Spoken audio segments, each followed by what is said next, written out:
हाय Scorpio. आज हम जानेंगे कि आपके पार्टनर आपके बारे में क्या फील करते हैं, उनके इनर सोल में वो क्या फील करते हैं। इन कार्ड से जानेंगे आपकी एनर्जी एंड आपके पार्टनर की एनर्जी। साथ में हम ये भी देखेंगे कि आपके पार्टनर आपसे कमिटेड है या नहीं, ये किस तरह का कनेक्शन है, एक सोल कनेक्शन है या किसी तरह का कोई कार्मिक बैगेज साथ में लिए हुए हैं। ठीक है। एंड यूनिवर्स की कुछ गाइडेंस भी देखेंगे लव डेक से। एंड देन हम लोग करेंगे ये 5th house and 7th house की रीडिंग। हम देखेंगे कि प्लैनेट किस तरह से असर डाल रहे हैं आपके 5th house and 7th house में। ठीक है, तो स्टार्ट करते हैं रीडिंग। ओके स्कॉर्पियो, वृश्चिक राशि शुरू करते हैं और देखते हैं आपके पार्टनर आपके लिए क्या फील कर रहे हैं। जल्दी से यूनिवर्स का ध्यान कीजिए। यूनिवर्स प्लीज़ गाइड कीजिए कि मेरे प्यारे प्यारे वृश्चिक राशि स्कॉर्पियो के पार्टनर की दिल का अर्ज क्या है, उनकी सोल उनके लिए क्या फीलिंग्स रखती है। ओके। इन दोनों प्रेडिक्शन से ये समझ में आ रहा है कि द मून का कार्ड ये बता रहा है आपके पार्टनर थोड़े से डरे हुए हैं। ठीक है, उनको लग रहा है इस कुछ हिडन है, कुछ है जो समझ में नहीं आ रहा है। एंड नाउ अब वो किसी तरह का कहीं से कोई इंफॉर्मेशन ढूंढ रहे हैं। ठीक है, कुछ समझने की कोशिश कर रहे हैं इस रिश्ते के बारे में। मे बी अभी तक आप लोग बहुत ज़्यादा कमिटेड फील कर रहे हो, अब उनको लग रहा है कि ये रिश्ता आगे वर्थ इट है या नहीं, लेकिन आप उनके दिमाग में बहुत चल रहे हो। 8 ऑफ सॉर्ड बता रहा है कि बार बार वो अगर नहीं भी चाह रहे हैं ना, वो चाह नहीं रहे हैं कि वो आपको याद करें, लेकिन वो इतना ज़्यादा आप उनके दिमाग में चल रहे हो। 8 ऑफ सॉर्ड बार बार चल रहे हो और वो खुद को ऐसा करने से रोक नहीं पा रहे हो, वो बहुत परेशान हो रहे हैं इसके लिए। ठीक है, आपकी एनर्जी भी चेक करते हैं कि आप किस एनर्जी में। यूनिवर्स प्लीज़ गाइड कीजिए कि मेरे प्यारे स्कॉर्पियो वृश्चिक राशि क्या फील कर रहे हैं अभी। जो भी इस वीडियो पे पहुँचे हैं उनकी फीलिंग्स क्या है, उनके पार्टनर की फीलिंग्स क्या है। ओके, आपके लिए बहुत टफ टाइम है ना, आप चाह रहे हो किसी तरह ये टफ टाइम अब ख़त्म हो जाए, बस ओवर हो ये चैप्टर। ओके, आप नो मैटर जैसा भी सिचुएशन हो, आप अपने पावर में खड़े हो एंड स्ट्रॉन्ग बने हुए हो। भले ही आप दिख नहीं रहे हो ऐसा, लेकिन ऐसा लग रहा है कि आप खुद को स्ट्रॉन्ग बनाने की कोशिश कर रहे हो एंड आप कोशिश कर रहे हो कि आप ग्रो करो। ठीक है, आपके पार्टनर इस रिलेशनशिप में सक्सेस चाह रहे हैं एंड यहाँ पर किसी तरह का कोई निगेटिविटी है। निगेटिविटी मतलब इस रिश्ते के सक्सेस में उनको लगता है कि बहुत सारी निगेटिविटी है। मे बी फैमिली इंटरफेरेंस हो सकता है, थर्ड पार्टी इंटरफेरेंस, जैसे फैमिली, सोसाइटी, या उनके अंदर का ऑब्सेशन, निगेटिविटी। उनको लगता है चीज़ें मेरे कंट्रोल में नहीं रहता, मेरा पार्टनर मेरे हिसाब से क्यों नहीं चलता, इस तरह का मतलब किसी न किसी तरह का कोई निगेटिविटी एग्जिस्ट कर रहा है, ऐसा उनको फील हो रहा है। या मे बी कोई थर्ड पार्टी हो ऐसा किसी के लाइफ में, अगर रियली में हो तो। एंड नहीं तो ये कोई फैमिली इंटरफेरेंस या फ्रेंड्स वगैरह कुछ बहका रहे हो या कोई कुछ सिखा रहा हो, उस तरह का। वाओ, आप दोनों ही अपने अपने पावर में खड़े हो, दोनों ही एक गोल देख रहे हो, इस रिलेशनशिप को एक गोल की तरह देख रहे हो कि हाँ इसको अचीव करना है, सक्सेसफुल भी बनाना है। चूँकि सक्सेस का कार्ड भी आया है यहाँ पे, सक्सेसफुल भी बनाना है, लेकिन कैसे बनाना है अब वो प्लानिंग करते हुए नज़र आ रहे हो। थोड़ा सा ईगो क्लैसेस हो सकता है क्योंकि दोनों की ही तरफ से किंग ऑफ वॉन्ड आया। मे बी तू मैं हो जाए ऐसा कुछ। ओके, आप कम्युनिकेशन चाह रहे हो। Okay, communication transformation.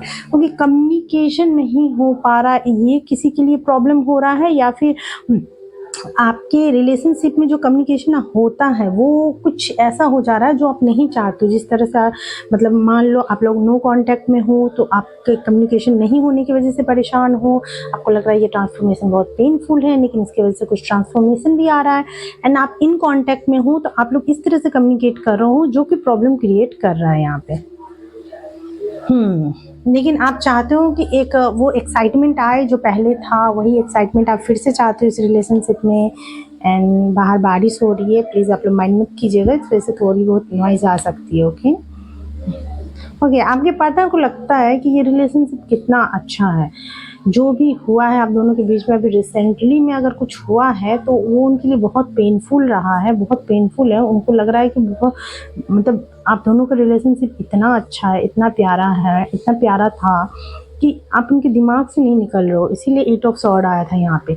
एंड वो बहुत ज़्यादा कमिटेड भी थे एंड उनको ऐसा लग रहा है ऐसा क्या हो गया है कि चीज़ें इस तरह से बिगड़ी हुई है, ऐसे एंड हुई है। वो चाहते हैं अभी खुद पे ध्यान देना, खुद को ग्रो करना। उनका इनर सोल अभी खुद पे ध्यान देना चाह रहा है। आप चाह रहे हो इमोशनल बिगिनिंग, एक न्यू बिगिनिंग चाहते हैं आप, एंड ये न्यू बिगिनिंग मैनिफेस्ट करना आपके लिए प्रॉब्लमेटिक हो गया। आपको लग रहा है कि ये न्यू बिगिनिंग मैं कैसे अचीव करूं, एंड आप इसलिए बहुत परेशान हो रहे हो। हम लोग यूनिवर्स का गाइडेंस भी देखेंगे। हाँ, आप चाह रहे हो कि एक कोई कॉल आ जाए, कम्युनिकेशन आ जाए, न्यू बिगिनिंग हो, फ्रेश स्टार्ट हो। हम लोग यूनिवर्स का गाइडेंस भी देखेंगे कि यूनिवर्स क्या बोल रहे हैं, एंड हम लोग फ्यूचर भी देखेंगे कि क्या पॉसिबल है, यूनिवर्स यहाँ तक बता सके। ओके, 2 ऑफ कप लवर्स भी आ चुका है उनकी तरफ से। 2 ऑफ कप को मैं पर्सनली एक सोल कनेक्शन मानती हूँ, जहाँ 2 लोग एक दूसरे को काफ़ी कमिटेड हैं, एंड अब वो इसको लेके परेशान है कि क्या ये एक सोल कनेक्शन, क्योंकि यहाँ भी हमने शुरू में ही देखा था कि वो काफ़ी सर्च करते हुए नज़र आ रहे हैं। तो हम लोग जैसे जैसे उनके सबकॉन्शियस माइंड में जा रहे हैं ना, तो अब समझ में आ रहा है कि वो काफ़ी परेशान हो रहे हैं। उनको समझ में नहीं आ रहा है कि एक्चुअली में क्या ये सोल कनेक्शन था, आखिर इतना ये इंसान मुझे क्यों याद आता है, मैं इतना परेशान क्यों हो रहा हूँ या हो रही हूँ। बस ये एक एनर्जी है। तो और बहुत ज़्यादा मतलब उनको लग रहा है कि अगर ये रिश्ता ग्रो करता तो कितना अच्छा रहता अगर हम लोग साथ में रहते तो। ओके, दोनों कार्ड साथ ही में आना चाहता था। आपको लग रहा है सब कुछ रुक गया है। जो सब कुछ रुक गया ना, आप चाहते हो कि एक बार ये शुरू हो जाए किसी भी तरह, फिर से एक लॉन्ग टर्म के लिए एक फ्रेश स्टार्ट हो, एक न्यू बिगनिंग हो, एंड एक स्टेबिलिटी की बिगनिंग हो। एक बार वो मुझे स्टेबिलिटी का कमिटमेंट दे दें तो मैं इस रिश्ते पे मेहनत करने के लिए तैयार हूँ, मैं फुल ऑन मेहनत करने के लिए तैयार हूँ। अगर सामने वाला पर्सन आपको अश्योर करता है कि हाँ वो टोटली इनटू है इस रिलेशनशिप में, एंड वो इस रिलेशनशिप को आगे लेके जाना चाहते हैं तो ओके। आपके पार्टनर के सोल में तो बार बार आपको दिख ही रहा होगा कि हर कार्ड इसी तरह से आ रहा है, चाहे कितना भी सफल कर लो, कार्ड ऐसे ही आ रहे हैं।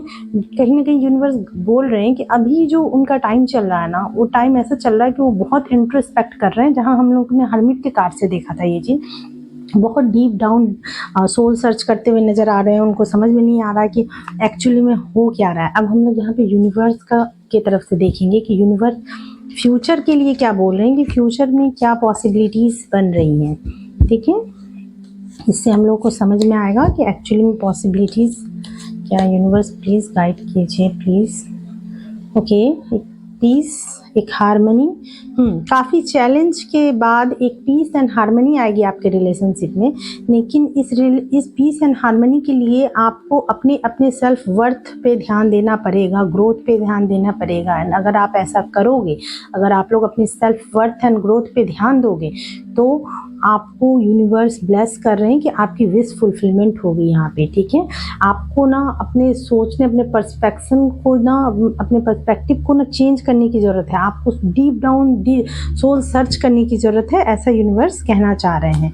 ठीक है, इसीलिए यहाँ पे हैंगमैन का कार्ड आया है, क्योंकि आप लोग के बीच में अभी चीज़ें स्टक है। ठीक है, थोड़ी सी रुकी हुई है, लेकिन हाँ होगा रीयूनियन भी पॉसिबल। अगर आप सोच रहे हो, अगर आप साथ में, नो मैटर आप नो कांटेक्ट में हो, आप इन कांटेक्ट में हो, अगर आप इन कांटेक्ट में भी हो एंड आप लोगों में अच्छे से बात नहीं हो रही है, तो इस रिश्ते में थोड़ी मेहनत की ज़रूरत है। उसके बाद इस रिश्ते में शांति भी आएगी, थोड़ा टाइम लगेगा। जब तक आप लोग अपनी सेल्फ वर्थ को पहचानोगे, ये रिश्ता आपको ग्रो करना सिखाएगा। ओके, अब हम लोग देखते हैं यूनिवर्स आपको क्या गाइडेंस दे रहे हैं। रिकंसिलिएशन हमने देखा भी था, 3 ऑफ कप का कार्ड था। थोड़ी वेटिंग के बाद तो रिकंसिलिएशन होगा। Someone from your past or will be returning to your life. ठीक है, आ जाएंगे जो आप चाहते हो। Distance, this separation you are experiencing is necessary to help the relationship grow. मतलब आपको ये सेपरेशन यूनिवर्स ने इसलिए दिया ताकि ये रिलेशनशिप ग्रो कर सके, आप लोग एक दूसरे की इम्पोर्टेंस को समझ सको। जैसे 9 ऑफ पेंटिकल से हमने देखा था ना कि सेल्फ वर्थ को जानना जरूरी है। Open yourself to love. ठीक है, it is safe for you to let your hurts be seen, don't be scared, divine timing. ठीक है, be patient while things are unfolding, this connection is worth the wait. ठीक है, तो अब universe ने आपको ये भी बोल दिया कि this connection is worth the wait. Universe कब से तो बोल ही रहे थे कि थोड़ा वेट करना जरूरी। अब टाइम आ गया कि हम लोग ये देखें 5th house and 7th house influence, जैसे कि स्टार्टिंग में हम बताए थे, ये बहुत ही इंपॉर्टेंट होता है। 5th हाउस में आपके सैटर्न बैठे हुए हैं एंड 7th हाउस। वैसे अगर आपने जुलाई की प्रेडिक्शन देख लिया होगा तो आपको पता होगा ना, आपने नहीं देखा तो आप देख सकते हो, उसमें हम सारे ही प्लैनेट को एक्सप्लेन कर चुके हैं। आज हम लव रीडिंग कर रहे हैं तो सिर्फ 5th house and 7th house देखेंगे, ठीक है। आपके 5th हाउस में सैटर्न है। सैटर्न क्या बोलते हैं? डिसिप्लिन, हार्ड वर्क का कार्ड भी बार बार आ रहा था इस रिश्ते के लिए। तो आपकी लव लाइफ में थोड़ा सा हार्ड वर्क एंड चैलेंजेस है। जब आप मेहनत करोगे तो आपका रिश्ता ग्रो करेगा। एंड सैटर्न जस्टिस के लिए जाने जाते हैं, तो एकदम वो कीजिए जो ट्रू है, जो सही है, कुछ भी छल कपट नहीं होना चाहिए रिश्ते में। तो सैटर्न आपको ब्लेस करेंगे। आप ट्रस्ट माय वर्ड, मैं खुद बहुत बिलीव करती हूँ सैटर्न पे एंड मैं ये मानती हूँ कि उनकी जस्टिस लास्ट में इतना प्योर होता है ना, इम्पार्शियल होता है, ठीक है, कोई पार्शियलिटी नहीं होती। अगर आप वाकई में ट्रू हो अपने लव में तो आप बस पेशेंस रखो एंड वो करो जो सच्चाई से करनी है। And at the end Saturn आपको ब्लेस जरूर करेंगे। जब ये आपके 5th हाउस को छोड़ के जाएंगे ना, उससे पहले आपको, अगर आपके रिश्ते में दम है, आपके प्यार में दम है, तो वो आपको ब्लेस करके जाएंगे, ओके। क्योंकि सैटर्न का काम होता है जो चीज़ें अनस्टेबल होती है उसको ख़त्म करना कर देता है, जो आपकी लाइफ के लिए वर्थ इट नहीं है, जो डिसिप्लिन वे में नहीं है, अनमैनर्ड है, उसको ख़त्म कर देता है। जो मैनर्ड है, डिसिप्लिन है, जो जस्टिस के लिए सही है, तो उसको ब्लेस कर देता है, परमानेंट कर देता है, ठीक है। एंड ये है वेनस, ठीक है। वेनस लव के लिए जाने जाते हैं, अपने ही घर में बैठे हुए हैं, 7वें भाव में बैठे हुए हैं वेनस है, तो ऑब्वियसली आपकी लव लाइफ को ब्लेस कर रहे हैं, ठीक है। तो यहाँ बैठे हुए वेनस अगर आपकी मैरिड लाइफ में कोई भी इशू है ना, उसको भी सॉर्ट आउट करने की कोशिश करेंगे, ठीक है। 7वां भाव वैसे भी वेनस का ही घर माना जाता है। अगर आप वास्तु कुंडली में देखें ना, तो उस हिसाब से यहाँ पे 7वां राशि यानी कि तुला की राशि पड़ती है, जो कि वेनस की खुद की राशि है। तो और अभी भी वेनस खुद की राशि टॉरस में ही बैठे हुए हैं, तो और 7वें घर में बैठे हुए हैं, तो यहाँ पे इस मैरिड लाइफ को एक अच्छा बॉन्ड बना के रखेंगे। कोई इशू, कोई प्रॉब्लम आने से रिजॉल्व करेंगे, ठीक है। अब हम लोग आपके एसेंडेंट लॉर्ड की बात कर लेंगे, आपके लग्न के स्वामी, यानी कि यहाँ पे जो स्कॉर्पियो है ना, आपके स्कॉर्पियो के स्वामी बनते हैं मार्स, ठीक है। मंगल बैठे हैं 9वें भाव में, मर्क्यूरी के साथ बैठे हुए हैं, तो थोड़ा सा तो प्रॉब्लम वाणी की वजह से हो सकता है। ये हो सकता है कि आप लोग एंड मंगल यहाँ डेविलेटेड हो जाते हैं। डेविलेटेड मतलब नीच के हो जाते हैं, क्योंकि ये 4th जो होता है ना, ये मंगल के लिए सही नहीं है, ठीक है। तो यहाँ बैठे हुए मंगल जो है ना, कंफर्टेबल फील नहीं करते। जब ये कंफर्टेबल फील नहीं करेंगे ना, तो ये आप अनकंफर्ट करेंगे, मतलब आपकी वाणी खराब करेंगे। एंड आपके पार्टनर के बीच में हमने देखा था ना एक आर्ग्यूमेंट, तो आपको आर्ग्यूमेंट से बचना पड़ेगा। आप जितना आर्ग्यूमेंट से बचोगे ना, आपका रिश्ता ग्रो करेगा, ठीक है। तो ये थी आपकी ओवरऑल लव रीडिंग। एंड आप मार्स से रिलेटेड उपाय कर सकते हो, ये आपके लिए बहुत बेनिफिशियल होगा एंड आपको करना भी चाहिए। चाहे आप लाल किताब के हिसाब से करो या देखो, हर एक रिलीजन में हर एक प्लानिट का कुछ ना कुछ उपाय बताया गया है। अगर आप इस्लाम के फॉलोवर हो तो आपको लाल किताब के अनुसार बताया गया होगा। अगर आप जब क्रिश्चियनिटी को मानते हो तो उसमें भी ना आप देखोगे जो वेस्टर्न कंट्रीज़ होते हैं वो मार्स से रिलेटेड कुछ रिचुअल्स करते हैं, वो चीज़ें फॉलो कर सकते हो। टैरोट से रिलेटेड फॉलो कर सकते हो, ठीक है। एंड अगर आप वैदिक ज्योतिष को मानते हो तो उस हिसाब से आप मार्स के उपाय कर सकते हो, जैसे हनुमान चालीसा पढ़ सकते हो, ठीक है ना। मंगलवार को आप हनुमान जी को चोगा दान कर सकते हो, शनिवार को जाके हनुमान जी की सेवा कर सकते हो। तो इस तरह के काम करने से आपका मार्स अच्छा होगा, आपका एसेंडेंट अच्छा होगा। एंड शनि देव को खुश करने के लिए बस आपको गरीबों की मदद करनी है, लोगों की हेल्प करनी है, खुद को डिसिप्लिन रखना है, सच के रास्ते पे रखना है। एंड शनि देव आपसे खुश हो जाएंगे ना, आपको ब्लेस करेंगे, ठीक है। न्याय प्रिय रहिए एंड खुश रहिए, अपनी लव लाइफ को भी खुश रखिए, ठीक है। तो मिलते हैं आपकी नेक्स्ट अगस्त की रीडिंग में, तब तक के लिए अपना ख्याल रखिए, बाय। मुझको कमेंट में जरूर बताइएगा कि आपको ये रीडिंग कैसा लगा, किस कार्ड से आप खुद को रेजोनेट करते हैं। एंड साथ ही आप लाइक जरूर कीजिएगा इक्वल गिव एंड टेक के लिए। अगर आप इक्वल गिव एंड टेक नहीं कर पा रहे हैं ना, तो आप किसी भी, मेरी तरफ से किसी भी गरीब को कुछ भी डोनेट कर दीजिएगा, ओके। बाय, मिलते हैं आपकी नेक्स्ट रीडिंग में।